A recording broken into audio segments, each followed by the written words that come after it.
everyone. I was going to do a breakdance thing and show you my moves from the 80s and 90s, but then I said, no, you know what, I think I'll save that one for after the meeting, right? Good evening, everyone. Tonight I want to talk to you about a couple of experiences. And the question that I want to propose to all of you is whether you believe is the universe always listening.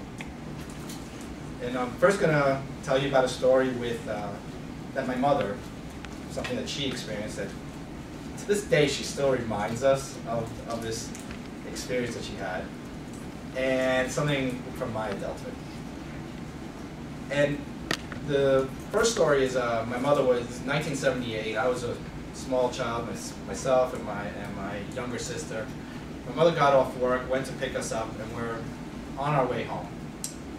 And she starts to think about the fact that she has nothing in the refrigerator to cook for dinner. And she starts to think, well, what am I going to do? She starts getting full of tension and stress, and she doesn't know what she's going to do. And she takes a moment and stops, closes her eyes, and she starts talking to the universe, to God, and saying to, I don't know what I'm going to do. I need to give these children something to eat. I need to do something. And all of us, she said, so she reminds us, says, within a few seconds, my stress and tension just went away. The light bulbs went on. She realized she had a little bit of rice. Right? She could cook. She had enough for like 2 people. So for us, the 3 of us, she could maybe get an egg or 2 from our neighbor. Okay, that's fine.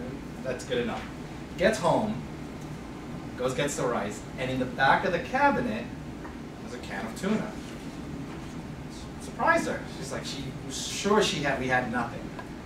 And she said it surprised her, and she was just grateful. She was just glad that was there. She said, oh, make a little rice, I'll have some tuna, we'll be fine.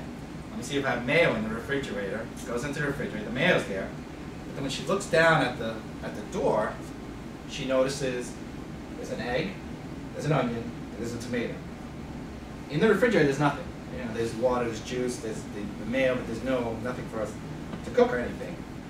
But she looks down and sees that it blew her away. Because at first she thought, okay, the tuna, that's just, you know, okay, great, I got lucky. But then to find that, which she was sure wasn't there, blew her mind away. And to this day, she's such a big believer in that if you ask the universe and you're really in need, it'll provide, and that miracles are possible. Come 2005. My wife and I were married a few years. We're young, hedonistic, selfish. We're the worst people. We're the kind of people you don't want to party with. As a matter of fact, we went out to a party with Rick a few months ago, and oh man, he'll tell you we're not we're kind of the worst people to party with. Anyway, that's another speech. I owe 2 speeches: the breakdancing and this speech. We had a baby, and for 6 or 12 months. Raising this baby, I'll tell you, I would complain all the time about this child. About the amount of responsibility, the crying, the food. At the time, I was a management consultant at a firm, working very long hours, and I would have to get up at night to change diapers and have a bottle, and I'd be doing this whole thing, you know, the sleepwalking and trying to feed and trying to get the baby to be quiet, to go to sleep, and it was the hardest thing in the world. It was just awful, and I complained about it all the time. And one day I'm at the office, and I knew there was nobody else around except for one of my colleagues, this guy Gino, 6'5", large Italian guy. And I said, I've had enough, I can't take this anymore. I just was freaking out because of the meetings I was having on the phone and the kids and no sleep. And he goes, what's wrong with you? And I go, you know what? This freaking kid, I wish I never, and out of nowhere, I see this big bear running towards me, like from 2 cubicles away, and within a foot of me, he goes, take it back.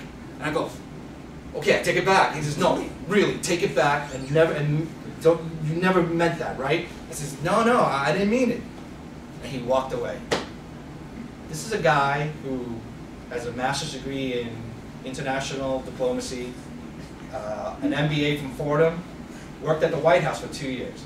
extremely cool, calm, collected individual. So for him to run at me with that kind of emotion, I knew I really effed up. And within a few days, I realized, oh my God, I was really telling the universe I didn't want this child in my life. And I have this deep regret that my child, when she was about 2 years old, a year later, she had come down with a couple of illnesses. She had a growth in her brain. She has autism and all these things that I still to this day wonder, did I do that? I wonder if, even if by just saying it, was it reinforcing, my saying it reinforcing my belief and then making me act a certain way, being delinquent in taking care of her, or watching over her, making sure she was getting to all her doctor's appointments and doing all the things that needed to be done, right? After that, I don't spend a day that I don't give thanks 3 or 4 times a day. For my first daughter, and now I have a second daughter. We kind of figured it out, kind of. Give thanks for having these 2 individuals in our lives. And what I'd like to share is whether you're looking to the universe for a miracle and you need help, or if you're just outwardly telling the universe how you're feeling, be careful, because you may be using a feedback or reinforcing ideas in yourself and making yourself act a certain way, which may not be the best thing for you. So with that, thank you.